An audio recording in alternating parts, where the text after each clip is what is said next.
చూడండి, నేనేదో ఆలోచిస్తున్నాను అనుకుంటున్నారు కదా! జీవితం అనేటువంటిది ఒక గమ్యం కలిగి ఈ లోకంలో జీవించేటువంటి ఒక ప్రయాణం అండి. దాన్ని బట్టి మనం ఒక గమ్యాన్ని కలిగి ఉండాలి. Have a goal.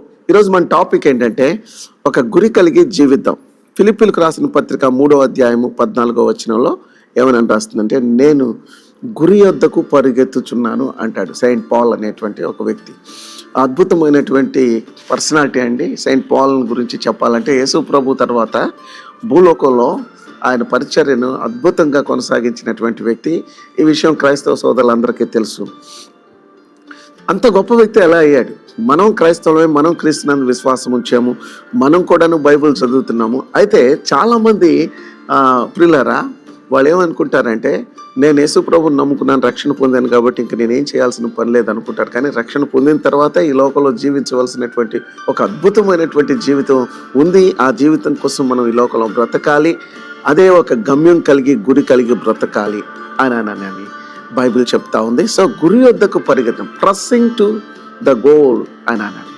గురి లేకపోతే ఏ రంగంలో అయినా పైకి రాలేరండి. అంటే నేను చెప్పేది కేవలం మిత్రులారా, మన యొక్క ఆధ్యాత్మికమైనటువంటి కోణంలో, బైబిల్ యొక్క కోణంలో, ఆధ్యాత్మిక జీవితంలో మాత్రమే కాదు, డిసిప్లైన్ ఉండాలి, అన్నెసెసరీ విషయాలను వదిలిపెట్టేసేయాలి, ప్రజెంట్లో బ్రతకాలి, పాస్ట్ని బరీ చేయాలి, ఫ్యూచర్లో మనం ఒక మంచి ఉన్నతమైనటువంటి ఒక ధ్యేయం కలిగి జీవించాలి. Have a goal. ఈ రోజున గోల్ లేకపోతే అది స్టూడెంట్ కానీ, ఒక ఎడ్యుకేషన్ కానీ, ఒక డాక్టరా, ఇంజనీరా, చార్టర్డ్ అకౌంటెంటా, సైంటిస్టా, లేకపోతే ఒక ఫిలాంథ్రోపిస్టా, లేకపోతే social activities, politician, whoever maybe, they must have a goal. But నా టాపిక్ వచ్చేసేసి, మన టాపిక్ వచ్చేసేసి యేసుక్రీస్తు కొరకు ఈ లోకంలో ఒక మంచి క్రైస్తవుడిగా జీవించటం. దీనికి ఏడబ్ల్యూ టోజర్ అనేటువంటి మరి ఒక అద్భుతమైనటువంటి వ్యక్తి జీవిస్తూ ఉండేవాడు. ఆయన 1800 శతాబ్దంలో 97లో, అంటే 19th సెంచరీలో అండి. ఈజ్ ఏ మోడర్న్ ప్రాఫిట్ అనేటువంటి పేరు ఉంది ఈయనకి. So is American preacher, Christian pastor, author and magazine editor. అంటే తెలుసు కదండి, చాలా బుక్స్ రాశారు. ఆయన రాసినటువంటి పుస్తకాలు చాలామంది క్రైస్తవుల జీవితాలను ప్రభావితం చేశాయి. ఎస్పెషల్లీ పరిశుద్ధమైనటువంటి జీవితాన్ని గురించి ఆయన రాసినటువంటి పుస్తకం చాలా అద్భుతమైనటువంటిది. నేను చదివాను, మీరు కూడా కొంతమంది చదవచ్చు ఇంట్రెస్ట్ ఉన్నటువంటి వాళ్ళు. He's not only a pastor but he's a spiritual mentor అండి. చాలామందికి ఆయన మంచి బోధలు చేశాడు, వాళ్ళకి దశ నిర్దేశం చేశాడు, అనేక మందిని క్రీస్తుకు మరి సాక్షులుగా నిలబెట్టాడు. ఆయన చేసినటువంటి అకాంప్లిష్మెంట్స్ ఉన్నాయి, ఆయన రాసిన పుస్తకాలు, ఆయన బోధలు, ఆయన పాస్టర్గా చేసినటువంటి సంఘంలో అనేక మందిని మరి ఒక నాణ్యమైనటువంటి క్రైస్తవులుగా తయారు చేశాడు. దానికోసం ఆయనకి అమెరికా నుంచి మరి వీటన్ అనేటువంటి అమెరికన్ యూనివర్సిటీ నుంచి ఆయనకి డాక్టరేట్స్ కూడా వచ్చినాయి. సరే, ఇవన్నీ ఒక ఎత్తు అయితే, ఆయన ఒక వ్యక్తి గమ్యం కలిగి జీవించాలి అన్నటువంటి చెప్పినటువంటి 7 మాటలు నేను మీకు జ్ఞాపకం చేసి నేను క్లోజ్ చేస్తాను ఈ వీడియోని.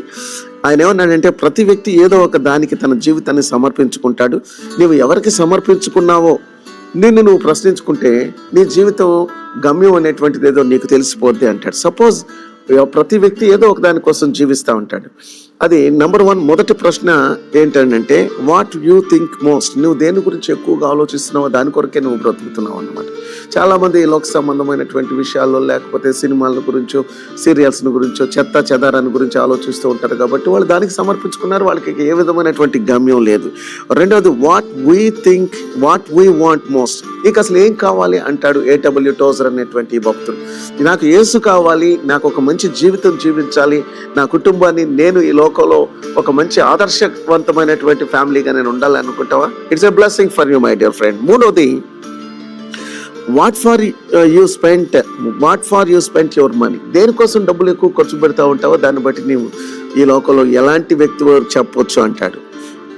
ఐదవది ఏంటంటే, how you spend your time when your leisure time. నువ్వు ఖాళీగా ఉన్నప్పుడు నీ సమయాన్ని దేనికోసం ఖర్చు పెడతావో దాన్ని బట్టి నీ గురేంటో, నీ జీవితం యొక్క పరమార్థం ఏంటో, అసలు నువ్వు ఎందుకు బతుకుతున్నావో తెలుసుకుంటావు అంటాడు.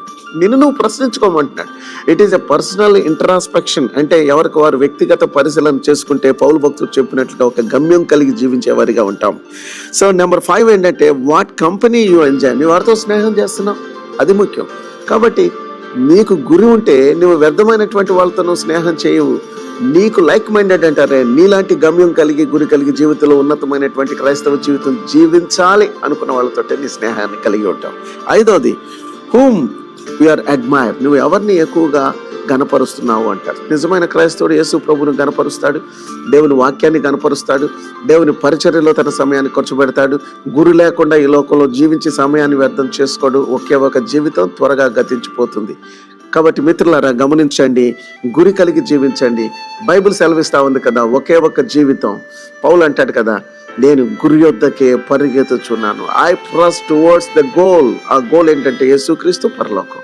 అందుకేనండి ఆయన అలాంటి భక్తుల జీవితం. ఆయన రాసిన 16 లెటర్స్ ఈ రోజున ప్రపంచాన్ని, నిన్ను నన్ను ప్రభావితం చేస్తుంది.